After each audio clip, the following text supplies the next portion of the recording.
being a human being is not easy as opposed to an animal because we're born and nobody gives us a direction. You wake up in the morning and you don't really know what you can do. You could choose 12 different paths. It can be very confusing and very overwhelming. When you find that sense of purpose, when you find what I call your life's task, everything has a direction, everything has a purpose. Your energy is concentrated. It's not like you're just going down a single narrow pathway. It's not like life becomes boring and it's just about discipline and solving problems. It's actually the most exciting thing that can ever happen to you because you never have that lost feeling. You wake up in the morning and you go, yeah, this is what I need to accomplish. People come at you with all kinds of distractions and boring and irritating things. You're able to cut it out. It's just the most marvelous piece of internal radar that you can have. So I genuinely wish that everybody can find that kind of internal radar. And so it's not easy, and I understand that. There's no like instant formula because we're all about instant formulas. It's difficult, and I want you to know that. So it's not like Robert can give me the answer in 3 minutes. No, I can't. But there's a process involved. It's not, a mystery. You can follow a very singular process. And the idea is, you were talking about childhood. The way I like to frame it is, when you were born, you are a phenomenon. You are unique.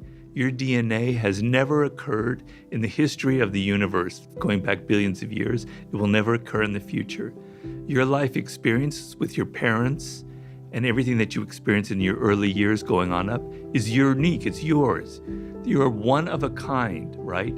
So that is your source of power. To waste that is just the worst thing you can do in your life. And what the power is finding that uniqueness. What makes you you, and how you can mine that, and how you can go deep into it and use that to create a career path, right? And so I tell people, when you're a child, when you're 4 or 5, or even younger, you have what the great psychologist Maslow called impulse voices. They're little voices in your head that say, I love this, I hate that. I like this food, I don't like when mommy moves this way, I like when daddy comes from here. You're very cued into who you are and what you like and what you don't like. And these voices kind of direct you in certain ways, right? And when you're very young, they direct you towards intellectual, mental pursuits as well. And there's a book I recommend for everybody. It's Howard Gardner's 5 Frames of Mind. It's helped me immensely. The idea is, he talks about 5 forms of intelligence. Our problem is we think of intelligence as mostly intellectual, but there are many forms of intelligence. There's the intelligence that has to do with words. There's abstract intelligence that has to do with patterns and mathematics. There's kinetic intelligence that has to do with the body. There's social intelligence. He has 5 of them. And the idea is, your brain naturally veers towards one of them. It can veer towards 2 of them, that happens, but generally one of them kind of dominates, right? And it's like a grain in your brain that's going in a certain direction. You want to go with that grain, and because that's where your power will lie.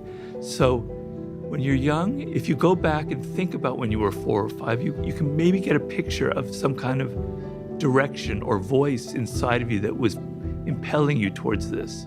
I know for me, it was words. I can remember when I was 6 years old, I was just obsessed with words, just the letters in words. Almost like in this almost slightly schizophrenic way. I would spell words backwards, I would take them apart, I would do anagrams, I love palindromes, right? So I had a thing about words and language. It's very primal. Some people, Albert Einstein, when he was 4 years old, his father gave him a birthday gift of a compass. And he was just mesmerized by this compass. The idea that there are invisible forces out there in the cosmos moving this needle. And he's obsessed with the idea of invisible forces. Steve Jobs, when he was like 7 or 8 or maybe younger, in Burlingame, California, his father, they passed by a store with technological devices in the window, and he was just hypnotized by the design of those devices and the glass tubes and everything. So he wanted to go in that direction. Tiger Woods saw his father hitting golf balls in the garage, and he was just like screaming with joy. He had to do that, right? I could give you a million different examples of this. Of course, these are people who are famous, obviously. We can go back and find that. It's easier. What happens to you is you're 7, now you're getting older, and you're starting to not hear that voice anymore. You're hearing the voice of your teachers telling you, you're not good at this field. You need to get better at math. You shouldn't be interested in these sports or anything. You should be going this way. Your parents are starting to tell you this is the career they want for you, or the direction they want you to go in, right? You start hearing that more than your own voice. And as you get older, it gets worse and worse and worse. Then when you're a teenager, it's all about what other people are doing, your peers, what's cool, what's not cool, And that kind of is more, so all of this noise enters your brain and you can't hear that anymore. You don't know who you are.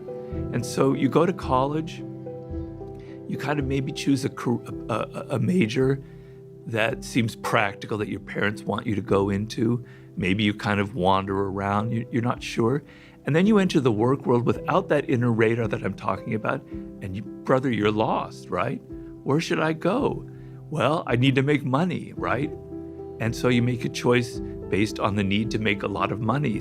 Not everyone, but some people do that. And I understand that need. We all need to make a living, but that can set you off on a very bad path because you're not connected emotionally. The thing is, when you figure out that primal inclination, that grain that's inside of you, then you have the energy to be disciplined, to go through boring tasks, to learn. You learn at a faster rate because you're emotionally engaged. When you're emotionally engaged in a subject, the brain learns 2x, 3x, 4x as fast as when you're not. I always give the example. In college, I studied foreign languages, which was kind of a passion of mine. For 3 or 4 years, I studied French, and then I went to Paris, and I couldn't speak a word. It was useless because it didn't teach me anything practical, right? I was totally confused. But I was in Paris, and I loved it, and I wanted to live there, right? And I had a girlfriend, and I needed to speak French to her. And I can tell you, in 1 month, I learned more than those 4 years of university because I wanted to, because I was engaged. My emotions were there. It was like I had to survive to learn French. So most of us, we don't have a need really to learn this subject. We're paying half attention. But when you find that thing that really connects to you, you're paying deep attention. Your emotions are engaged. You're learning at a much faster rate, okay? And so the thing is, how do you find that when you're older? When you're 21, I give people a lot of help, and it's usually not so difficult. We can go through that process. It gets harder when you're 30 and you've been wandering around, but it's not impossible. I didn't really find my exact path until I was 38, 39, to be honest. So there's hope. When you get 40 and you get 50, it gets more and more difficult, right? And it's very sad if you wasted that seed of uniqueness that I'm talking about. And I tell people there are ways of going back, and we go through a process like archaeology. We have to dig and dig and dig and find those bones from your childhood that indicated what you were meant to do. But when you find your life's task, everything opens up. It doesn't mean you figured out, okay, I've got to aim for this particular job when I'm 28. That's not how it works. It gives you a sense of direction. You can try different things. You can experiment. You can have fun when you're in your 20s. You're going to learn skills. But it gives you an overall framework instead of, whoa, all of this confusion, this chaos, social media, the internet, I could go here. You're lost at sea. It gives you a very important sense of direction, a compass. It's not an intellectual thing. It's visceral, it's emotional, it's physical, right? And you feel it in your body. And when you're doing it, it's like it's at your level. It's like you're swimming with the current. You feel it, things are easy, everything clicks together, there's a delight. Not everything is going to be delightful. There's going to be tedium involved. There's going to be moments of boredom. But you're able to withstand the moments of boredom because you feel that deep overall connection.